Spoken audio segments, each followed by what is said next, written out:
তাহের ভাই ওই জাতীয় নেতা হইয়া, জাতীয় পর্যায়ে নেতা হইয়া নিজের এলাকা নির্বাচনী প্রচারণার শুরু থেকে আমি সঙ্গে ছিলাম।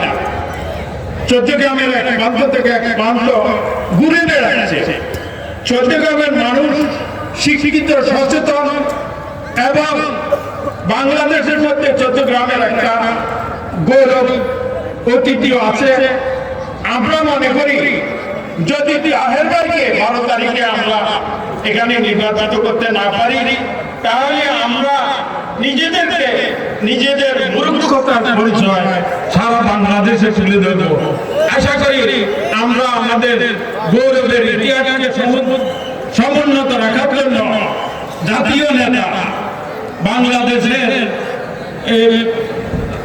আগামী দিনে মন্ত্রী, ওদিকে টেলিভিশনে দেখলাম ওনাকে পররাষ্ট্রমন্ত্রী করা হবে ইনশাআল্লাহ। 12 তারিখে সবাই ভোট দিয়ে ওনাকে যুক্ত করবেন। আসসালামু আলাইকুম। সম্মানিত প্রতিদিন আমাদের মাঝে উপস্থিত রয়েছেন বাংলাদেশ জামাত ইসলামী চট্টগ্রাম উপজেলার সম্মানিত আমির জনাব মাহফুজুর রহমান, উপস্থিত রয়েছেন ডাক্তার মোহাম্মদ তাহের ভাইয়ের সম্মানিত বড় ভাই জনাব মোহাম্মদ সাদেক ভাই, উপস্থিত রয়েছেন তাহের ভাইয়ের সম্মানিত সচিব ভাই জনাব হারুন ভাই সহ অনেক অতিথিবৃন্দ রয়েছেন। সময় স্বল্পতার কারণে আমরা ওনাদেরকে বক্তব্য দিতে পারিনি, এই জন্য আজকের এই সমাবেশের পক্ষ থেকে আমরা দুঃখ প্রকাশ করছি। সম্মানিত অতিথি, এই পর্যায়ে প্রধান অতিথির বক্তব্য নিয়ে আসছেন বাংলাদেশের জামাত ইসলামীর সম্মানিত আমির সাবেক সংসদ সদস্য ডাক্তার সৈয়দ আব্দুল্লাহ মোহাম্মদ তাহের। জনাব ডাক্তার সৈয়দ আব্দুল্লাহ মোহাম্মদ তাহের ভাইকে বক্তব্য রাখার জন্য অনুরোধ করছি।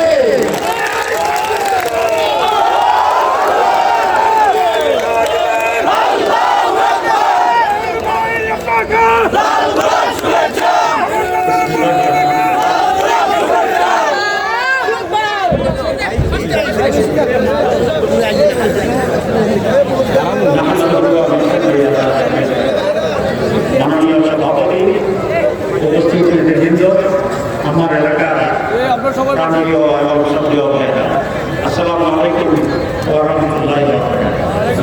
আমার বাড়ি কত দূর আপনারা জানেন? আমার বাড়ি কোন জায়গায়?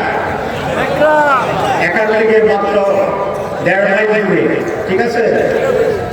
এই জন্য আমি আজকে এখানে বক্তব্য দিতে আসি নাই। আমার এলাকার আপনারা যারা আছেন তাদেরকে নির্বাচনের আগে একটা সালাম দেওয়ার জন্য আসছি। কারণ নিজ বাড়িতে নিজের মানুষের কাছে বক্তব্য দেওয়াটা একটা খুব মানানসই।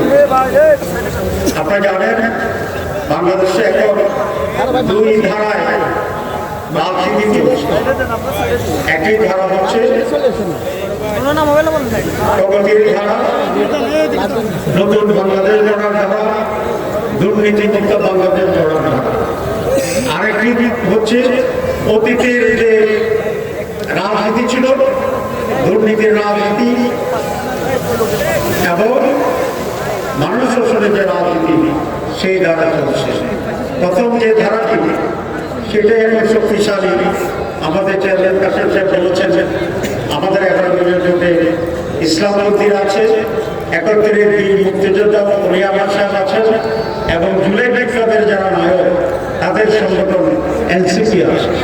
সুতরাং এরকম একটি জনপ্রিয় জোট সারা বাংলাদেশে যে গণজোয়ার তৈরি করতে সফল হয়েছে, যেভাবে মানুষের আস্থা অর্জন করতে পারছে এবং যেভাবে পঙ্গপালের মতো মানুষ আমাদের জন্য সবাই ছুটে আসছে, এর দ্বারা দেশি বিদেশি যারা সার্ভে করে, যারা এটাকে জনপ্রিয়তা যাচাই করছে, তাদের অধিকাংশ বলছে এই নির্বাচনে 11 বিরোধীও বেশি আসন পেয়ে সরকার গঠন করবে ইনশাআল্লাহ।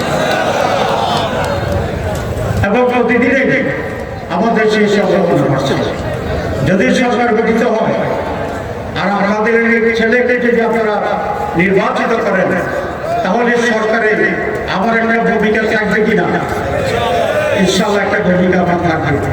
তখন শুধু একই হিসাবে নয়, আরো অধিকতর সুযোগ সুবিধা দিয়ে আমি এই এলাকার উন্নয়ন করতে পারবো ইনশাআল্লাহ। আসলে মানুষের একে অন্যের প্রতি টান, অঞ্চলের প্রতি টান, এটা খুব স্বাভাবিক ব্যাপার।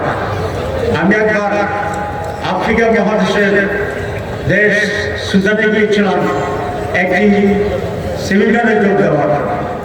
আমি বক্তৃতা দিয়ে যখন স্টেজ থেকে নামি, দেখলাম যে 4-5 জন মানুষ স্টেজের গোড়ায় দাঁড়িয়ে আছে।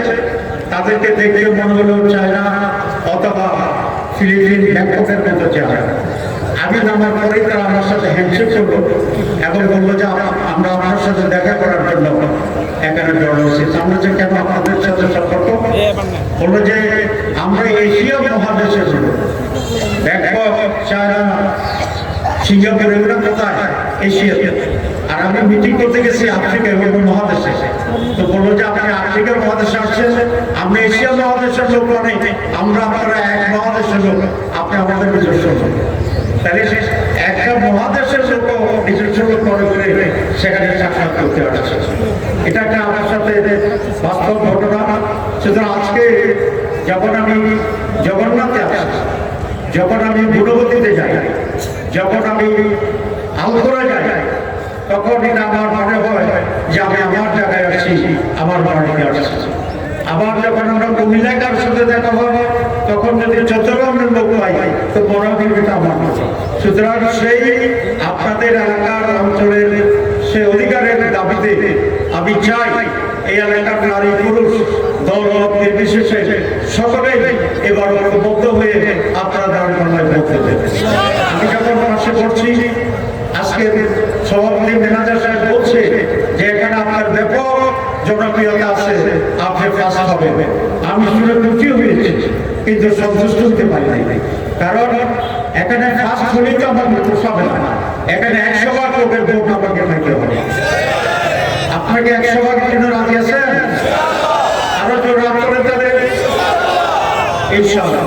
এখানে যারা আসছেন আলহামদুলিল্লাহ আমি জানি আপনারা দাঁড়িয়ে পড়ার ভোটার, কিন্তু যারা আসে না তাদের কাছেও এখন থেকে মাত্র 48 ঘন্টা বা 72 ঘন্টা আছে। সকলের কাছে গিয়ে ঘরে ঘরে গিয়ে এই আবেদনটা আপনারা পৌঁছাতে ব্যবহার করতে যে আমি সবাইকে সালাম দিয়েছি এবং দল, হিন্দু, মুসলমান নির্বিশেষে সকল মানুষের কাছ থেকে আমি তাদের এই সমর্থন প্রত্যাশা করি। আমাদের যে সার্ভে আছে চট্টগ্রামের ব্যাপারে, আমাদের এখানে 13টি ইউনিয়ন, 1টি পৌরসভা, গোয়েন্দা রিপোর্ট হচ্ছে 14টা ইউনিয়নে দাঁড়িপাল্লা মেজরিটি সমর্থন করবে ইনশাআল্লাহ। সুতরাং এই যে গণজোয়ার, এটাকে আরো ত্বরান্বিত করার জন্য, শক্তিশালী করার জন্য এখন আগামী দিনে একটি উন্নয়নের ব্যাপক আয়োজন সৃষ্টি করার জন্য আমরা আশা করি কমপক্ষে এদিকে 7টা ইউনিয়ন ঐক্যবদ্ধ আছে এবং সেই ঐক্যবদ্ধভাবেই আমাদেরকে আগামী নির্বাচনের মোকাবিলা করতে হবে। নির্বাচন সুষ্ঠু হবে, যেখানে আমাদের 100 লোক, অন্য পক্ষে 2 লোক আছে, সেই 2 লোকই নাকি বলে কেন্দ্র দখল করবে। 100 সমর্থনের 2 লোক কেন্দ্র দখল করতে পারবে? কি বলে? আচ্ছা, যারা সন্ত্রাসী তাদের চোখ কয়টা? আপনার কয়টা? তাদের হাত কয়টা?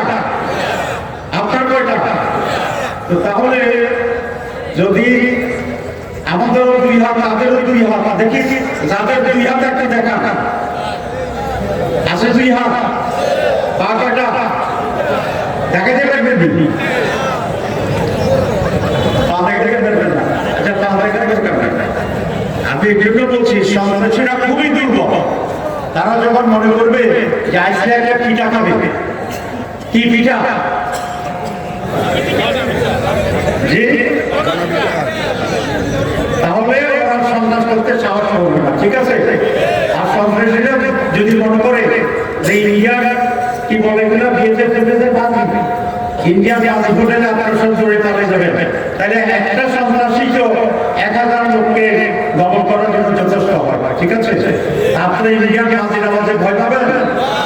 এখানে আজকে আমি ডিসি অফিসে গিয়েছিলাম, আর্মির প্রধানের সাথে আমার কথা হয়েছে, আইন শৃঙ্খলা রক্ষাকারী বাহিনীর সাথে আমার কথা হয়েছে। তারা বলেছে যে কোনো ধরনের সন্ত্রাসী কর্মকাণ্ড হতে দেবেন না।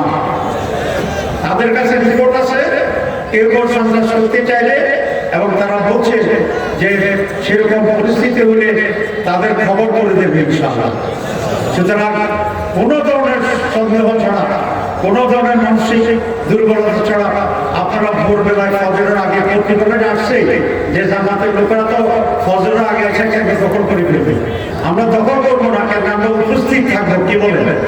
সে ভোরবেলায় সকলে মিলে আপনারা ঐক্যবদ্ধভাবে কেন্দ্রে থাকবেন, ভোট দিয়েও যাবেন না, জমজমাট রাখবেন কেন্দ্র, এবং আমাদের মা বোনেরাই সবচেয়ে বেশি সমর্থক আমাদের দাঁড়িয়ে। সুতরাং প্রত্যেকটি ভোটারকে কিভাবে আনা যাবে, প্রত্যেকটি মহিলা ভোটারকে কিভাবে আনা যাবে, প্রত্যেকটি মুরব্বী ভোটারদের কিভাবে আনা যাবে, এই দুদিনে আপনারা সেই পরিকল্পনা করেন। একজন কর্মী 20 জন ভোটার নিয়ে আসবেন, সেভাবে ডিজাইন করেন। ইনশাআল্লাহ অতীতে 2001 সালে আমি 1,09,000 ভোট পেয়েছিলাম, আওয়ামী লীগ পেয়েছিল 54,000, দ্বিগুণের বেশি ভোটে আমি বিজয় অর্জন করছি। এবার ইনশাআল্লাহ 4 গুণ বেশি ভোট পেয়ে আমরা নির্বাচিত বাংলাদেশ সরকার।